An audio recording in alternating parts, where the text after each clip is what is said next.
Every single week, Brad and I look ahead at the slate of games or events that we are eyeing for our picks of the week. Now, I gotta say, I'm entering this week with a little bit of sadness in my heart, a little bit of nostalgia. I think you should be, Ash, because not only are you a basketball guru, an absolute baller when we take the ball on set, but you know all your analytics, you know points for, points against, you know the defensive structures, you can talk zone coverage, you can do it all when it comes to NBA. So I'm going to be sad not hearing it every week. We got the playoffs still to manage, but for the regular season, things are coming to an end, although there's a lot to still be figured out. So we got the Suns, we got Memphis, but on the East, literally anything can happen. The top four teams in the Heat, the Celtics, the Philadelphia 76ers, and the Milwaukee Bucks in no particular order can't finish in no particular order. Then you have the middle of the pack in the Bulls and the Raptors, who can either switch 5 and 6, and then you have the rest. So it's going to be really, really convoluted. But the good news is for all of the teams that I mentioned, well, for some of them, Raptors,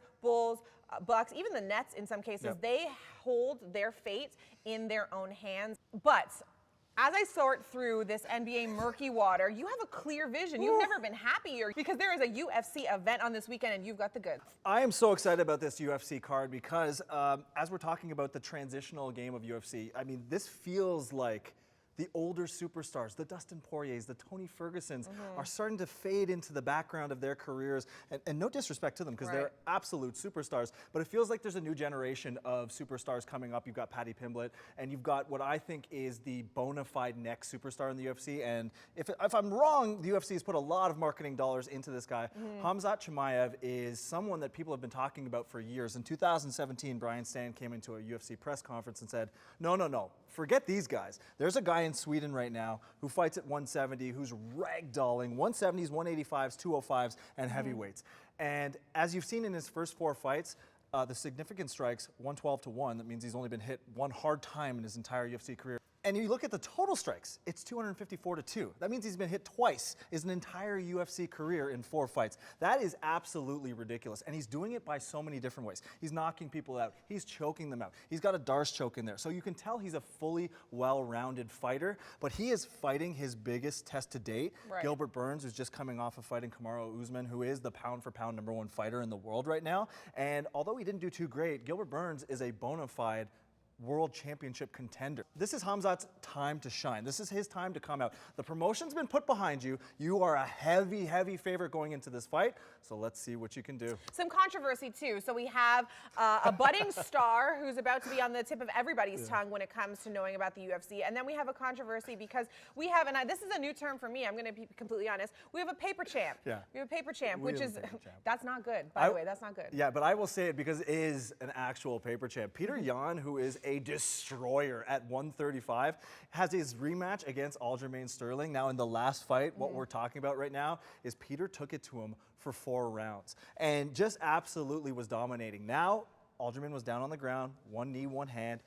Peter thought that he was bringing up his hand, and no, he came up with a vicious knee. It actually didn't connect that well, and people, you know, that little tweet box in the bottom left corner of a UFC fight, people were all over Sterling, saying, oh, get up, you're faking it. And it did kind of look like he was really embellishing what had happened. So he wins the championship on a disqualification. This is the rematch everyone's been waiting for. 135 is one of those contentious things because Peter's the first knockout artist in 135 in quite some time. So it's a very, very exciting fight.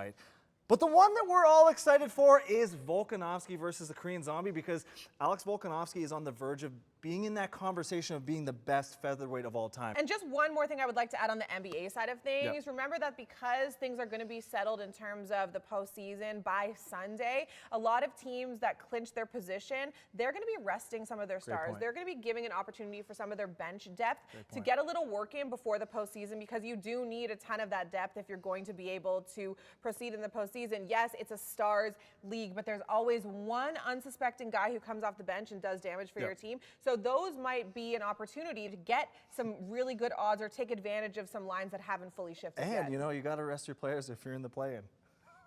Stop. We hate the plan here. So we have a lot going on our plates. Brad, his social schedule, also the UFC. I know you're super popular. Stop. I'm going to the steakhouse on Tuesday. I stay at home with my dog. Yeah, okay.